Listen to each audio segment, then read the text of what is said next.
Le doute. Oui, c'est ça, le doute, l'incertitude. Si vous vous demandez ce qui réveille un pilote au milieu de la nuit, c'est ce sentiment de doute, de suspicion. Peut-être était-ce le coup de fil de Claude Cordel, ou la sensation du travail bâclé. Quoi qu'il en soit, si je me retrouvais à errer dans les hangars à cette heure tardive, c'est très certainement que je n'avais pas fait le tour de ce que j'appelle l'énigme Thierry Barbier.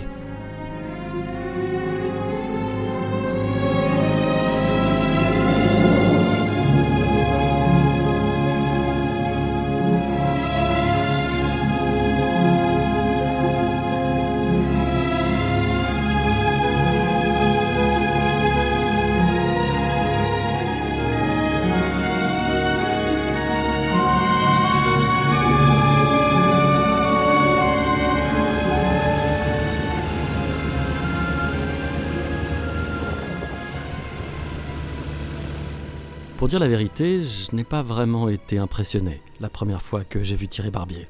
Non, j'ai pas été impressionné. Disons qu'il ne correspondait pas vraiment à l'image que je me faisais de l'aventurier. Comme quoi les apparences peuvent être trompeuses.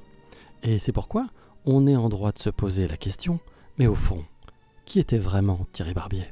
Thierry, c'est un drôle de personnage. D'abord parce que c'est l'anti-héros. A priori, c'est le type qui, que ce soit au physique ou au comportement, c'est le gars qui se comporte absolument pas comme le personnage,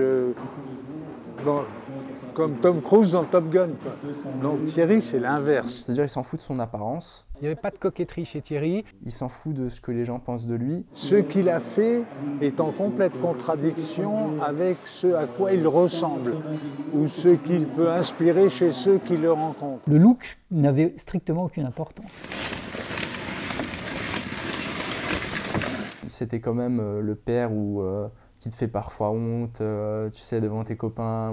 Bienvenue sur la planète orange. Et surtout mon père, parce que... Si je veux vraiment comprendre qui était Thierry et raconter son histoire, il faudra donc que je prenne le temps, que j'aille au-delà de mes préjugés, que je regarde au-delà des apparences. Mais pourquoi moi d'ailleurs ? En fait, Thierry n'a jamais été un de mes héros. Quelqu'un m'a dit un jour, si tu fais un documentaire sur Barbier, c'est peut-être pas un hasard. Il y a donc quelque chose qui me lie à cet homme discret, à qui je n'avais jamais vraiment porté attention. Finalement, le lien, il était peut-être là, juste devant moi, à Persan. Car oui, ma machine est parquée là, dans ce hangar où autrefois Thierry stockait sa machine, son Skyranger.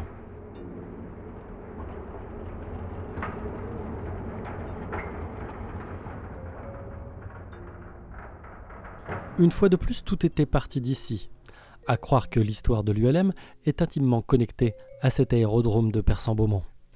Et sans aucun doute, Thierry en faisait partie. Nous avons donc foulé le même sol, fait les mêmes gestes, regardé le même horizon. Cependant, ce n'est pas ici que l'histoire de Thierry commence. Non, c'est quelque part à l'autre bout du monde que le plus discret des globetrotters avait rendez-vous avec l'aventure. Et c'est en Inde que lui vint le goût de l'évasion. Pour le jeune Thierry Barbier, c'est le début d'une vie nouvelle, imprégnée d'un irrésistible parfum de liberté. Je sais que il avait fait une sorte de coopération en Inde et il avait filmé un petit peu des petits voyages qu'il faisait comme ça, mais c'était encore des petits voyages. Et puis il est rentré en France et il s'ennuyait un petit peu et à un moment donné, il s'est rappelé qu'il avait une Rajdoot. Rajdoot, c'est une marque de moto indienne. Et il s'est dit, tiens, je vais aller voir si elle est toujours dans le garage où je l'avais laissée en Inde. Et quand il est arrivé, il restait un peu d'essence et un peu d'air dans les pneus. Ça, l'air dans les pneus, c'était important pour lui parce qu'il avait toujours des problèmes de gonflage de pneus sur des voitures, sur les avions, sur les motos. Et donc, il a dit, je vais aller faire un tour et puis on verra bien quand la moto tombera en panne. Et le problème, c'est que la moto, elle n'est jamais tombée en panne.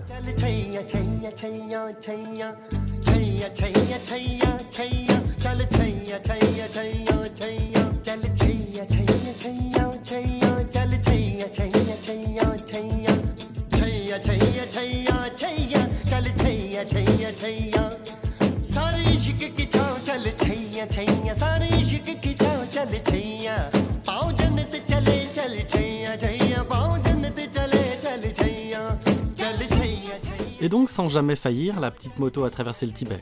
en franchissant des cols à plus de 5000 mètres. Thierry a vécu avec les moines dans les grands monastères et bu le thé salé au beurre de yak.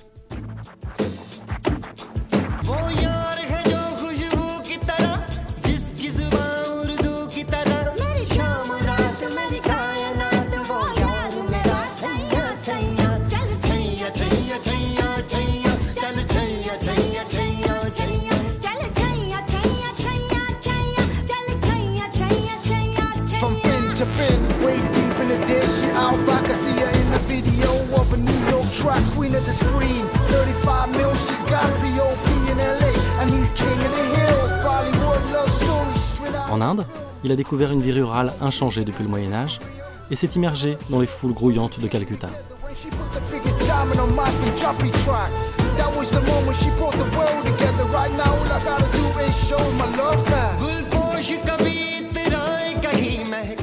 Donc il a fini par rouler, traverser toute l'Inde, où il a vécu des aventures qui sont... Mais chaque tronçon est une aventure, que ça soit à Bangalore. Et donc il a descendu toute l'Inde, et puis après, comme il restait de l'essence et de l'air, bah, il est parti un petit peu en Afrique. Puis comme il n'avait pas toujours le sens de l'orientation, il s'est un peu trompé, il est parti d'abord un peu au sud, et puis finalement il est remonté jusqu'en France. J'ai acquis une vieille moto indienne et j'ai sillonné toute l'Inde, puis l'Himalaya. J'ai eu la chance de passer au Tibet avec ma moto indienne, ce qui était interdit normalement. Et c'est à partir de ce moment-là que j'ai commencé à avoir une vie de reporter, aventurier. Il travaillait à l'époque avec l'agence Gamma, c'était une agence photo parisienne, et donc il lui achetait pas mal de photos. Et du coup en bas là j'ai tous les colis Gamma, des photos qu'il faisait. Donc ça a été un de ses métiers aussi de faire reporter photo, donc d'aller prendre des photos à l'étranger. Puis j'ai repris ma vieille moto en Inde et je l'ai ramenée en France en traversant l'Afrique. C'est-à-dire j'ai fait Inde, Kenya et Kenya-France en solitaire. Son voyage en moto, bon, il n'y a que lui qui fait ça, quoi. J'ai jamais entendu personne raconter ça. C'était un voyage aussi passionnant avec l'Afrique tropicale, l'Afrique équatoriale, le Sahara. J'ai fait beaucoup de reportages qui ont été diffusés par l'agence Gamma un petit peu partout dans le monde. Ensuite j'ai fait le fleuve Zaïre, le fleuve Congo, sur une ville flottante. C'était un voyage fabuleux, on était 5000 à bord d'un énorme convoi fluvial. Un voyage qui a été aussi suivi par TF1 en France. Alors je pourrais vous parler des heures des aventures de Thierry et du colonel Kokolo. Mais l'histoire qui nous intéresse commence au cœur de l'océan Indien, sur l'île de Madagascar. À un moment, il a travaillé comme enseignant à Madagascar, il était coopérant, et donc il avait pu se payer un brevet de pilote grâce justement au récit de son voyage au Népal en moto. Et il avait une bourse de l'aventure ou un truc comme ça. Et donc il avait fait venir à Madagascar un ULM en pièces détachées qu'il avait remonté là-bas. Le Sky Ranger, c'est un appareil plus que rustique. Et Thierry avait acheté son Sky quand il était à Madagascar. Comme Thierry n'était pas vraiment mécanicien, il s'était arrangé pour que d'autres le montent à sa place. Et il a commencé à voler, et il a appris à voler un peu tout seul. Et du coup, moi j'ai toujours eu des souvenirs de l'ULM. Même je me souviens avec mes sœurs, on montait à 3 dans l'ULM. On était assis, il y avait mes 2 sœurs et moi. Du coup, on était 4 dans l'ULM. Je ne crois pas que ça soit autorisé. Mais j'ai des souvenirs d'enfants assis déjà dans l'ULM, des photos. Il aimait à définir ça comme une forme de 2 chevaux du ciel. C'était simple, c'est deux petits strapontins, 2 petites portes en plastique qu'on peut ouvrir en vol. Ça se pose court, ça décolle court, ça consomme pas grand chose. On peut monter très haut avec. Je crois qu'il a dû monter à 16 ou 18 000 pieds avec. C'est facile. C'est merveilleux, et on est le coude à la fenêtre au-dessus des montagnes. Je me suis stabilisé un petit peu et je suis venu à Madagascar pour enseigner 6 ans. Mais la vie sédentaire me pèse un petit peu. Je crois que j'ai pris goût au voyage, à changer un peu tous les jours d'endroit, ne pas savoir qui on va rencontrer, ce qui va se passer, quel paysage on va découvrir. Et ça, c'est quelque chose de fascinant et qui est un peu grisant. Et je crois que j'ai besoin d'un peu de cette vie mi-sédentaire et mi-nomade. Il avait beaucoup volé à Madagascar, fait des belles photos aussi, et décidé, pour rentrer en France, de rentrer tout seul de Madagascar en ULM. Donc il est passé par les Comores, il a traversé le canal de Mozambique. Il était arrivé le moment pour l'enseignant de Madagascar de faire l'école buissonnière.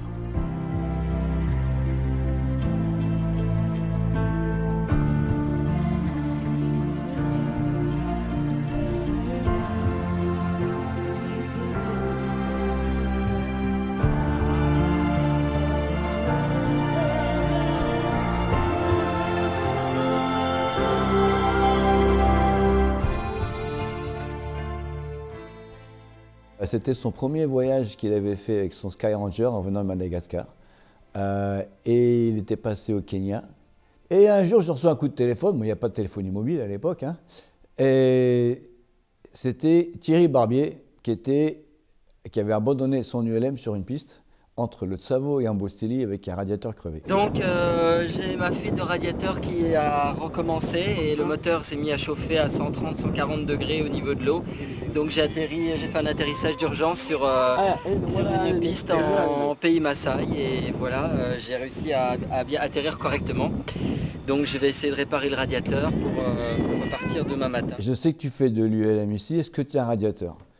Bingo, j'avais un radiateur, mais j'étais anaérobie et lui était anaérobie aussi. Et on est reparti ensemble sur Amboseli, là où j'étais basé. On a pris un de mes ULM avec un radiateur et on s'est posé sur la route entre le Tsavo et Amboseli, réparer son radiateur, du moins on a changé le radiateur. Et il est venu, comme ça j'ai connu Thierry Barbier. Dépannage de Thierry. En plein pays Maasai. Ouais. Attends, il a pu choisir les meilleures routes, c'est qu'il n'y avait pas d'armes, mais quand même. Il n'y avait pas d'armes, il y avait des pierres, n'est-ce pas? Putain. Sur décollage, je pète pas mon hélice, moi. Pas vraiment charismatique, plutôt sympathique. Style, je veux quelque chose, je l'aurai, quoi, tu vois. Et il te lâche pas.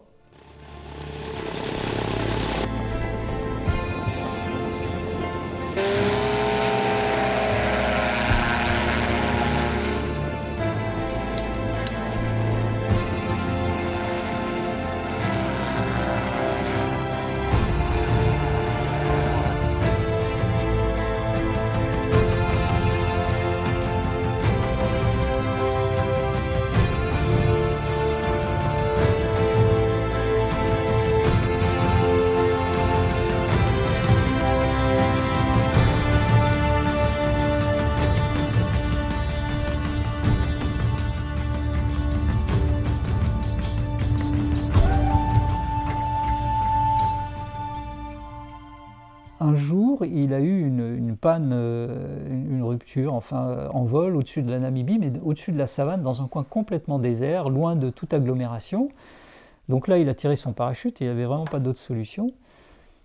Et il s'est posé dans la savane, sans casse, en se disant, bah là, je suis mal barré parce que je suis loin de tout, comment ça va se passer? Voilà, c'est la dernière, j'ai un boulon, je vais vous montrer après.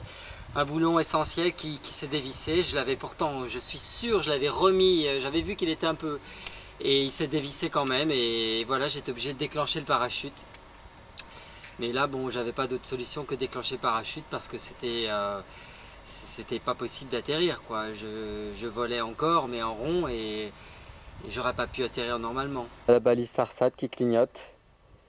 Donc il a déclenché sa balise de détresse, et 2 heures après, un hélico était là, qui l'a emmené. Donc il a noté la position géographique de l'ULM, les coordonnées GPS, et l'année d'après, il est revenu par la route avec un 4x4, avec les pièces de rechange, et puis il a réparé. L'ULM était toujours là, il n'avait pas bougé, il n'était pas abîmé, et il est reparti en France. C'est le tour de l'appareil, complet. Voilà, c'est prêt au départ, c'est bien chargé. Très très chargé. Faut pas que je tarde à décoller parce que sinon la température va être trop...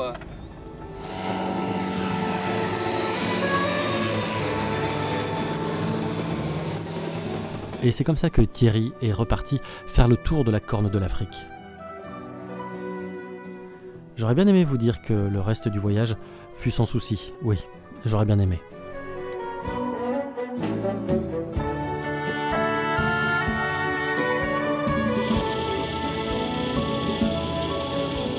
Et avec une obstination sans faille, Thierry continuait inlassablement son périple.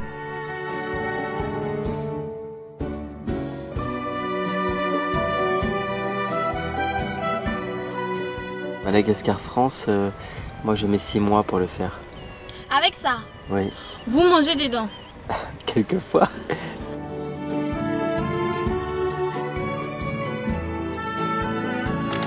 Il est là, à Limoges, ici. Et nous?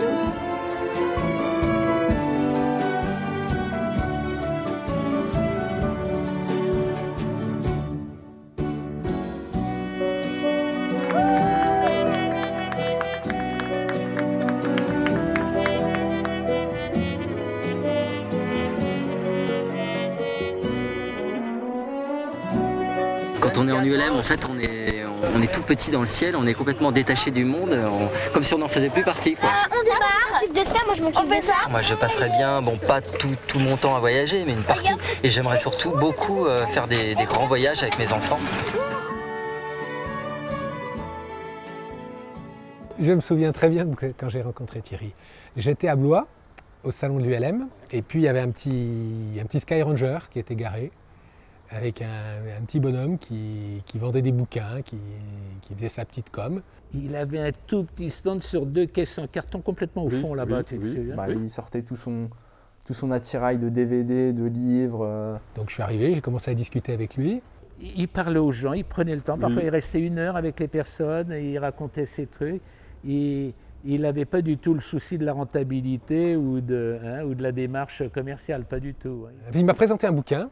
Et moi j'aime bien les aventuriers, donc j'avais tendance à acheter des bouquins des aventuriers, parce que c'est un peu la manière de soutenir ces gens qui portent un peu nos rêves, quoi. Des livres, il n'en a pas vendu beaucoup, des films, il n'en a pas vendu beaucoup, parce qu'il les faisait, mais c'était pas un commerçant, donc...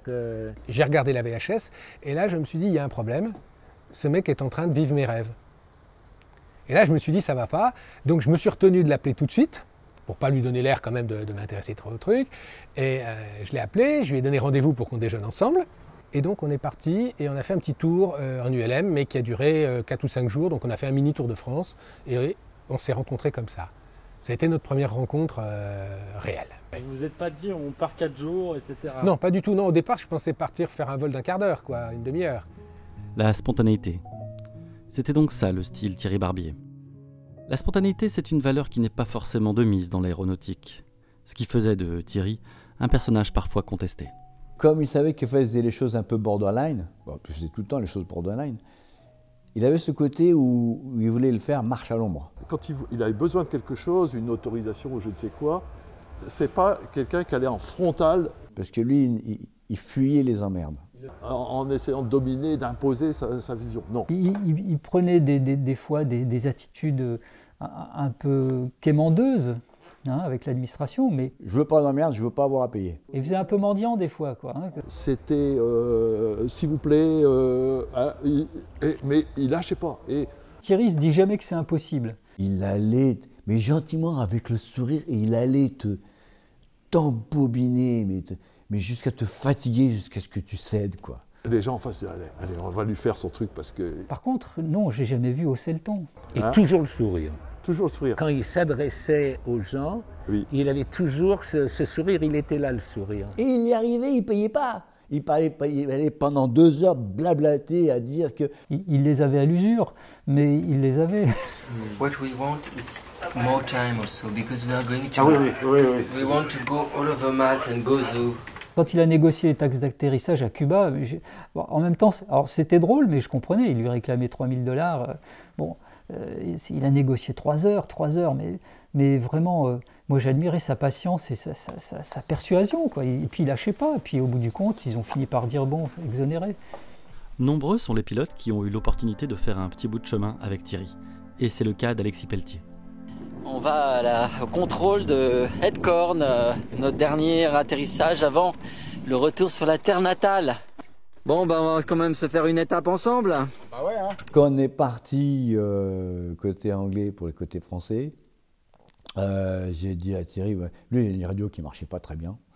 Et j'ai dit, bah, écoute, je fais la radio pour tout le monde, hein, et puis voilà, quoi. Je fais l'approche à Calais, et puis il n'était pas là, quoi. Et quand Émilie ou le deuxième avion, on dit, bah, je sais pas, finalement, je sais pas. Et le contrôleur s'énerve un petit peu, il dit, oui, mais faites la radio pour deux, il est avec qui d'autre, il est où, est-ce qu'il faut, il répond pas. Et puis il dit, bon, mais, de toute façon, la radio derrière, c'est Thierry Barbier. Thierry Barbier? Ah, mais quand il arrive, je vais descendre le voir, etc. Donc il y avait ce truc, voilà. Thierry, il sortait de tout, en étant Thierry, quoi. Il était reconnu, beaucoup plus qu'on imagine, c'est-à-dire que... Il avait une petite reconnaissance quand même de ses pairs, mais... Il m'est arrivé souvent de me poser à des endroits et que la conversation m'amène à parler de Thierry, et tout de suite les gens connaissaient, donc... Du grand public, non, il n'était pas connu. Son côté pas du tout médiatique l'a desservi. Ce qui lui manquait dans la reconnaissance, entre guillemets, grand public, c'est les moyens que ça aurait pu lui donner pour pouvoir ne pas perdre trop de temps. Ce qui déplorait, c'est de perdre du temps pour chercher de l'argent, pour acheter un appareil photo, pour négocier, passer des heures à négocier pour avoir un petit truc, ça l'énervait, quoi. Donc Thierry Barbier, comme tous les aventuriers, il cherche de l'argent sans arrêt. D'ailleurs, des fois, je lui disais un peu crûment, parce que quand je me disais, mais c'est dingue, il va aller faire ça, on n'a pas les moyens, il n'a pas les moyens de le faire et tout. Effectivement, il tirait vraiment sur tout. Tout était compliqué, quoi, parce qu'il n'avait pas d'argent. Donc la nourriture, les vêtements... Avec Thierry, l'argent ne servait qu'à une chose, c'est mettre de l'essence pour que le moteur tourne et qu'on puisse voyager. En dernier, c'était la nourriture et le logement. Quand je pars avec mon père, le budget hôtel, c'est 0 €. Le manque de budget faisait qu'on se retrouvait avec des problèmes qu'on n'aurait pas dû avoir, mais pour pouvoir régler ces problèmes, on en tirait de la richesse. Voilà, nous sommes donc dans la chambre à l'hôtel et Thierry est en train de faire à manger. Donc ce soir, ça va être nouilles chinoises sur le camping-gaz. On va voir si notre guide vient nous chercher. En tout cas, il appréciait pleinement le peu qu'il avait. Hein, mais il savait s'en contenter. Je ne l'ai jamais entendu se plaindre. Il pouvait vraiment vivre de rien. Il était heureux comme ça, quoi. Il n'avait pas besoin d'avoir de la nourriture de luxe ou d'avoir des fringues de luxe pour être heureux. Pour lui, c'était parfaitement inutile. Plus on est démuni en termes de biens, plus on est libre. De toute façon, il aspirait pas du tout à être riche. Hein. Il n'était pas du tout matérialiste, Thierry. C'est pas quelqu'un qui a peur de perdre quelque chose. Au contraire, il se fond dans l'espace. Il m'a jamais dit mon objectif c'est d'être millionnaire, non. La contrainte de l'avoir et de la possession est bien connue. Hein.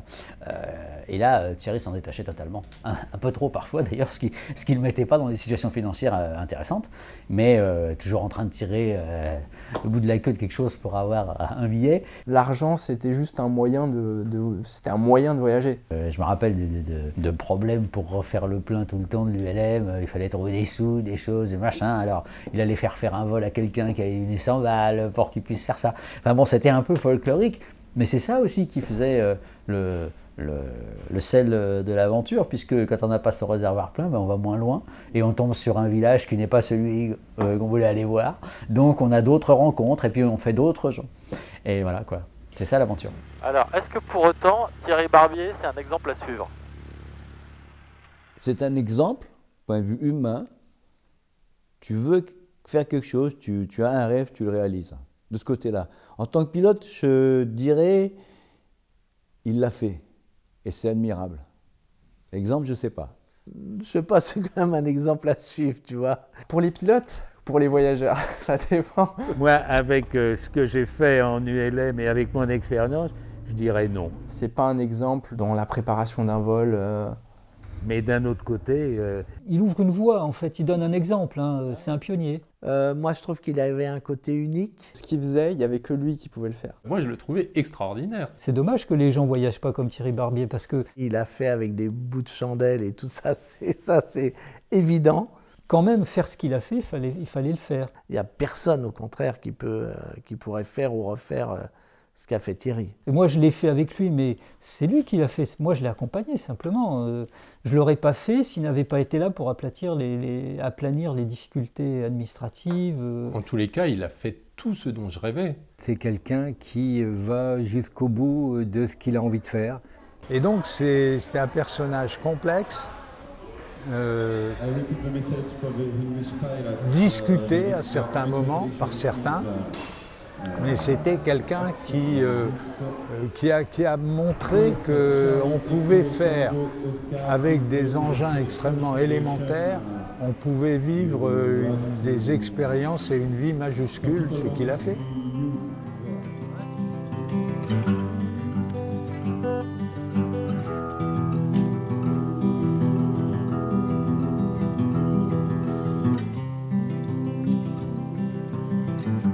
Certains ont dit que Thierry Barbier était un grand homme qui n'était jamais parvenu à la grandeur. Mais je pense que c'est complètement faux. Thierry était un grand homme qui n'était juste jamais parvenu à l'arrogance.